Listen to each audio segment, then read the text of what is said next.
नमस्ते दोस्तों। आज सुनिए घर का खर्च।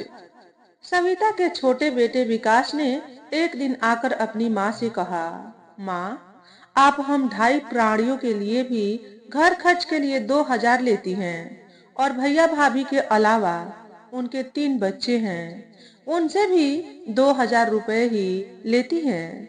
यह कहाँ का न्याय है? क्यों रे? अब तू कमाने वाला हो गया है तो न्याय अन्याय समझाने आया है। जब तक तेरी नौकरी नहीं थी तब तक बड़े ही तो घर का पूरा खर्च चला रहा था। उस समय तेरा न्याय कहाँ चला गया था? सविता ने उसी से प्रश्न किया। बड़े बेटे प्रवास का वह नाम नहीं लेती थी, बड़े कहकर ही बुलाती थी। उस समय मैं कमाता नहीं था तो कहाँ से देता? विकास ने सफाई दी। संयुक्त परिवार का नियम ही यह कहता है कि जो कमाए और ज्यादा कमाए वही ज्यादा खर्च करे, और उस हिसाब से तेरी आमदनी बड़े से ज्यादा है, इसलिए घर के खर्चे में तेरा योगदान ज्यादा होना चाहिए। पर मैं तो दोनों से बराबर ही लेती हूँ। अगर तुम लोग अलग रहते तो क्या 2,000 रुपए में खर्च चल जाता? सविता ने तर्क किया। क्यों नहीं चल जाता? हम लोगों का खर्च ही कितना है? विकास बोला। तो ठीक है, कुछ दिन तुम लोग अलग रहकर भी देख लो। जब तबीयत भर जाए तो साथ रहने आ जाना। सविता ने दो टूक जवाब दे दिया। विकास ने नौकरी लगते ही कंपनी के फ्लैट में जाने का सोचा था, पर उस समय तो सबके समझाने बुझाने के साथ ही रहने को राजी हो गया था। मगर पिछले कुछ दिनों से उसकी पत्नी दिव्या उसे कंपनी का फ्लैट लेने को उकसा रही थी। विकास ने उसके कहने पर क्वार्टर के लिए अर्जी तो दे दी थी और एक फ्लैट उसे अलॉट भी हो गया था, परंतु अलग जाने की बात को माँ से कैसे कहे, यह उसकी समझ में नहीं आ रहा था। आज जब मौका हाथ लगा तो उसने पहल कर दी थी, और समस्या इतनी आसानी से सुलझ जाएगी उसने सोचा भी नहीं था। दिव्या तो बहुत खुश हुई और नए घर में जाने की तैयारी करने लगी। एक दिन अच्छा मुहूर्त देखकर वे लोग नए मकान में चले गए। जरूरत की थोड़ी बहुत चीजें तो सविता ने पहुंचा दी थी, पर दिव्या तो अपने स्टैंडर्ड से रहना चाहती थी। कमरों की साज सज्जा आधुनिक डिजाइन से करवाने और नया सामान खरीदने में ही जमा की हुई पूंजी खर्च हो गई। फिर भी वे संयुक्त थे कि वहां सिर्फ पति पत्नी व उनका अपना बेटा था। दिव्या की तो मन की मुराद पूरी हो गई थी, पर विकास को अंदर ही अंदर ऐसा एहसास होता कि उसने कहीं कुछ भूल की है, और इसीलिए माँ का सामना करने की हिम्मत नहीं जुटा पा रहा था। प्रवास व उसकी पत्नी सुधा कभी कभी उनसे मिलने चले जाते थे और कहते थे कि माँ और बाबूजी याद करते हैं, पर विकास व्यस्तता का बहाना कर देता। कुछ दिनों तो जोश में घर की सजावट करने में निकल गए। अब मुख्य समस्या घर के काम की आई। नौकर नौकरानियों के दर्शन दुर्लभ थे। नई कॉलोनी तो बस गई थी, पर सर्वेंट क्वार्टर किसी भी फ्लैट में नहीं था। सुबह से शाम तक बर्तन से लेकर झाड़ू पोछा तक सब कुछ दिव्या को ही करना पड़ रहा था। बाजार का सामान विकास ले आता था। रसोई का पूरा काम था ही, बबलू अलग उसी से चिपका रहता था। जब सब इकट्ठे रहते थे तब बबलू तो बच्चों के साथ ही खेलता खाता था। उसकी ज्यादातर फरमाइशें दादी ही पूरा कर देती थी।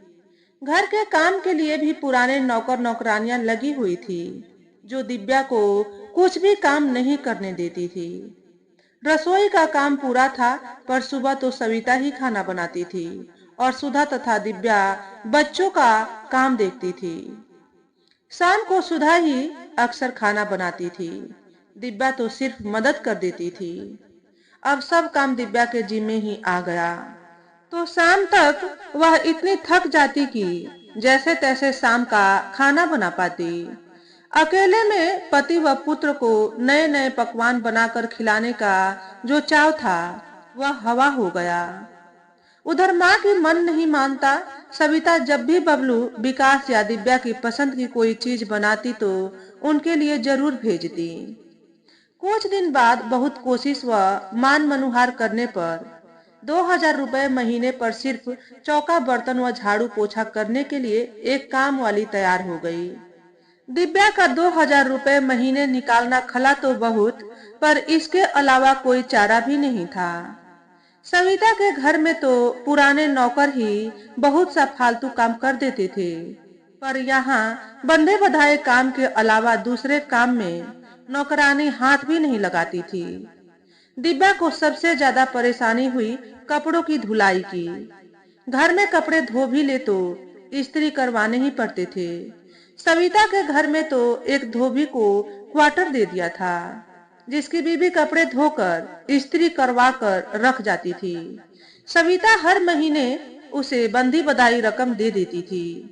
दूसरी परेशानी दिव्या को बबलू को लेकर हुई। पहले वह सब बच्चों के साथ खेलता रहता था, कहाँ है वह दिव्या का पता भी नहीं चलता था। मगर अब हर आधा घंटे बाद आकर माँ से कहता, मन नहीं लग रहा, किसके साथ खेलूं? कभी कभार तो दिव्या बबलू पर ही झुंझला पड़ती, फिर रुआंसी हो जाती। बबलू भी कहता कि वह दादी से कहेगा कि माँ डांटती है। इतनी परेशानियों के बावजूद उन लोगों ने घर को अच्छी तरह सेट कर लिया। नया सोफा सेट लिया, उसके लिए कुशन, डाइनिंग टेबल, चेयर, नया डबल बेड आदि खरीद लिए। शादी में मिली सारी चीजें सजा दी। स्टील के फ्रेम में अपना व विकास का तथा एक फ्रेम में बबलू का फोटो मढ़ दिया। दिव्या ने अपने माता पिता का फोटो भी टांग दिया। ड्राइंग रूम तो ऐसे सजा दिया मानो शोरूम हो। अब दिव्या को चाव हुआ कि अम्मा जी व बाबूजी आकर घर देखें। यह मौका भी आ गया। बबलू की वर्षगांठ पड़ी तो नए तरीके से मनाने का सोचा। केक का ऑर्डर दिया। दिव्या के मायके वाले, ससुराल वाले और पड़ोस के एक दो घर सबको निमंत्रण दिया। शाम को कमरे को खूब सजाया गया। केक पर मोमबत्तियां लगाई गई। सब लोग आए तो दिव्या ने उन्हें घर दिखाया। सभी ने उसकी रुचि की तारीफ की। जेठानी सुधा तो दिव्या से कहे बिना न रह सकी। दिव्या बहन, तुमने तो अपना घर खूब अच्छी तरह जमाया है, हम लोग तो कुछ कर ही नहीं पाते। जैसे आप लोग रहते हैं दीदी, उस तरह मेरे वश की बात नहीं थी। थोड़े दिन काट लिए वही काफी था। अब अपनी तरह से रह सकते हैं, इसलिए अलग हुए हैं। विकास भैया की तरह यह मेरे कहे में थोड़े ही हैं। सुधा ने सफाई दी। अगर अम्मा जी व बाबूजी के पूछे बिना कुछ लेने को कहो तो झट कह देते हैं, काम चल तो रहा है। उसके लिए भी हुनर आना चाहिए कि पति को कैसे वश में किया जाए। दिव्या हंस पड़ी। सुधा भी खिसियानी हंसी हंस दी। सभी दिव्या की सराहना कर रहे थे। दावत भी उन्होंने अच्छी ही दी थी। बबलू भी सबके उपहार पाकर बहुत खुश था। दादी बाबा को तो वह छोड़ ही नहीं रहा था। दिव्या भी अपनी तारीफ सुनकर खुश थी, पर सविता के एक चीज अवश्य खटकी थी। बबलू झटक गया था। विकास भी कुछ उदास था। उतना खुलकर बातें नहीं कर रहा था जैसे सबके साथ रहने पर करता था। तभी सविता दिव्या से पूछ बैठी, बबलू इतना कमजोर क्यों लग रहा है? क्या खाना ढंग से नहीं खाता? पता नहीं अम्मा जी, बबलू को क्या हो गया है। न ढंग से खाना खाता है, न दूध पीता है। उससे कहती हूँ बाहर जाकर खेल तो बाहर भी नहीं जाता। दिव्या बोली, बेटा, उसे घर में 4 भाई बहनों के साथ खाने खेलने की आदत पड़ी हुई थी। यहाँ वह अकेला पड़ गया है। तुम लोग तो इस वातावरण के आदी हो सो कोई फर्क नहीं पड़ा, परंतु बबलू को यह वातावरण माफिक नहीं आ रहा। अब दूसरा उसके साथ के लिए चाहिए। सविता ने कहा, दूसरा कहाँ से ढूंढूं? दिव्या ने अपनी कठिनाई बताई। तुम भी दिव्या बहुत भोली हो। बबलू अब 4 साल का हो गया है। साथ के लिए उसे भाई बहन की जरूरत है, सविता ने स्पष्ट किया। दिव्या झेप गई, बोली, अभी नहीं अम्मा जी, अभी तो हम 3 का खर्च ही मुश्किल से चल पाता है। अभी तो हम परिवार बढ़ाने की सोच भी नहीं सकते। तो ऐसा करो, बबलू को स्कूल भेजने लगो। वहां से बड़े के बच्चों के साथ घर आ जाया करेगा और शाम को विकास दफ्तर से लौटते समय ले आया करेगा। घर के पास ही तो विकास का दफ्तर है, वहां बच्चों के साथ मन लगा रहेगा। सविता ने सुझाव दिया। हाँ, यह ठीक रहेगा, दिव्या बोली। उसने सोचा उसे भी घर के काम के लिए फुर्सत मिल जाएगी, दोपहर को थोड़ा आराम भी कर लेगी। बबलू से जब कहा गया तो वह भी खुश हो गया। अब सब कुछ धर्रे पर आ गया। पर जब बबलू की पढ़ाई का खर्च और बढ़ गया, मगर वह भी जरूरी था। 200 रुपए नौकरानी के अलग से निकल जाते। महीने में गैस का खर्च, दूध आदि सभी कुछ अलग से खरीदना पड़ता। बिजली का बिल व कपड़ों की धुलाई का खर्च अलग। वहां तो बाबूजी के ही जिम्मे ये सब खर्च थे। यहाँ तो ऊपर से 2000 रुपए महीने फ्लैट का किराया देना पड़ता है। काम में भी वहां तो सिर्फ शाम को ही मदद करनी पड़ती थी, मगर यहाँ तो पूरे दिन खटना पड़ता है। अब दिव्या को आटे दाल का भाव मालूम पड़ने लगा। उसके शौक की सभी चीजों में कटौती होती गई। सिनेमा देखना तो करीब छोड़ ही दिया था। इस घर में आने के बाद रेस्तरां की शक्ल तो देखी ही नहीं थी। जबकि वहां सबके बीच रहते थे, तब तो पति पत्नी महीने में एक बार सिनेमा जा बाहर ही खाना खाकर आते। जब भी घूमने जाते तो कोल्ड कॉफी या आइसक्रीम का आनंद लेते। अब सब चीजें बंद हो गई, परंतु किसी से कुछ कह भी नहीं सकते थे। रास्ते तो स्वयं उनका चुना हुआ था। एक दिन विकास के दफ्तर के लोगों ने सब परिवार पिकनिक का कार्यक्रम बनाया। शहर से बाहर सभी अपना अपना खाना लेकर जाएंगे। दिन भर घूमेंगे, ताश खेलेंगे और शाम को वापस आ जाएंगे। दफ्तर की एक बड़ी गाड़ी का प्रबंध कर लिया था। विकास भी दिव्या व बबलू को लेकर गया। हंसी खुशी में दिन कट गया। जब वे लोग घर लौटे तो देखा घर का ताला टूटा पड़ा है।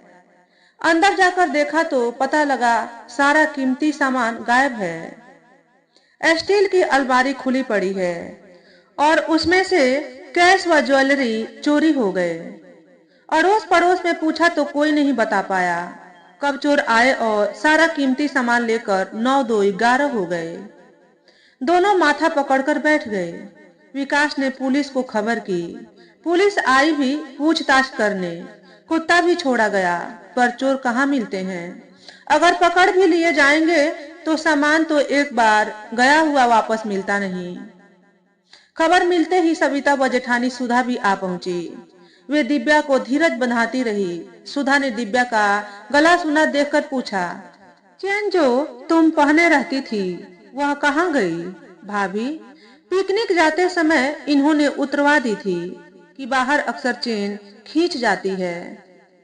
सामान के साथ वह भी चली गई। कहते कहते दिव्या की आंखों में आंसू आ गई। सविता ने दिव्या को दिलासा दिया, बहू हिम्मत मत हारो। खैर मनाओ तुम लोग ठीक ठाक हो, नहीं तो ऐसे मौकों पर ये लोग जान लेने में भी नहीं हिचकते।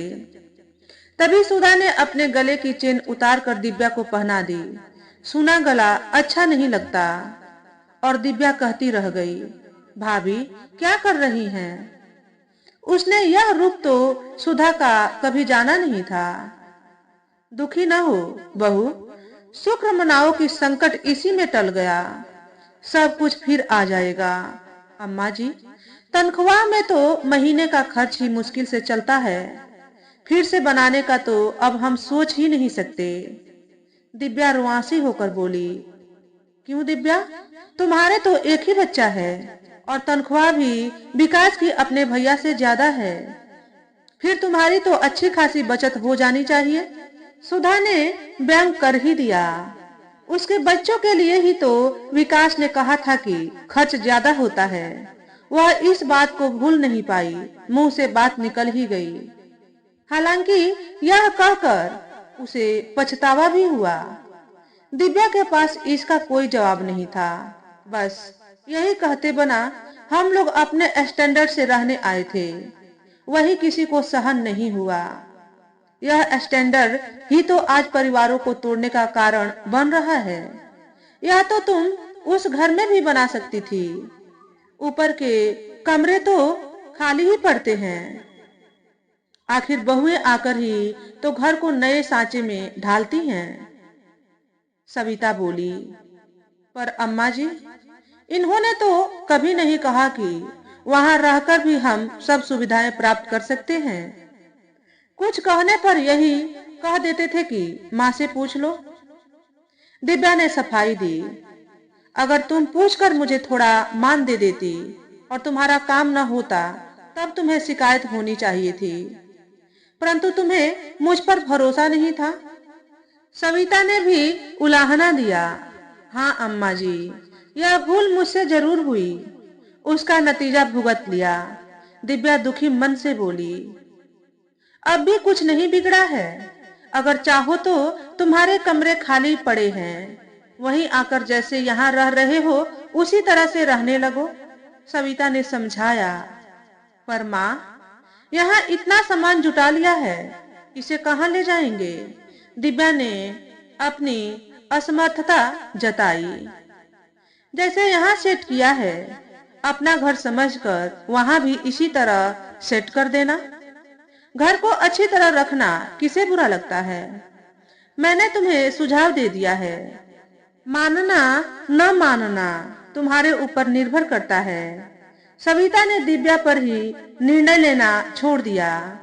फिर समझाते हुए कहा, साथ रहने में जो आपस में स्नेह पनपता है, बड़ों में भी और छोटों में भी, वह अलग रहने में नहीं। सविता व सुधा विकास व दिव्या को काफी दिलासा दे गई। इस बीच सविता ने अपने कुछ जेवर और सुधा ने कुछ नई साड़ियां खरीद कर दिव्या के लिए भिजवा दी। दिव्या अपनी पिछली कही बातों से, जो उसने अलग होते समय कही थी, बहुत लज्जित थी। उन लोगों को काफी सबक मिल चुका था। सबसे ज्यादा तो मकान का किराया देना खलता था। जबकि सविता के घर में रहती थी तब तो हाउस अलाउंस जो कंपनी से मिलता था, एक तरह से अतिरिक्त आमदनी ही थी जो बचता था। महीने का अंत होते होते विकास व दिव्या माँ के पास ही वापस आ गए, कभी अलग न होने के लिए। तो दोस्तों, आज के वीडियो में बस इतना ही। अगर हमारे द्वारा बताई गई कहानी थोड़ी सी भी अच्छी लगी हो तो वीडियो को लाइक और शेयर करें। चैनल पर पहली बार आए हो तो चैनल को सब्सक्राइब करके बेल नोटिफिकेशन को ऑल पर सेट कर लें, ताकि आपको ऐसे ही अच्छे अच्छे वीडियो देखने को मिले। हमेशा खुश रहें, हमेशा स्वस्थ रहें। वीडियो देखने के लिए आपका बहुत बहुत धन्यवाद।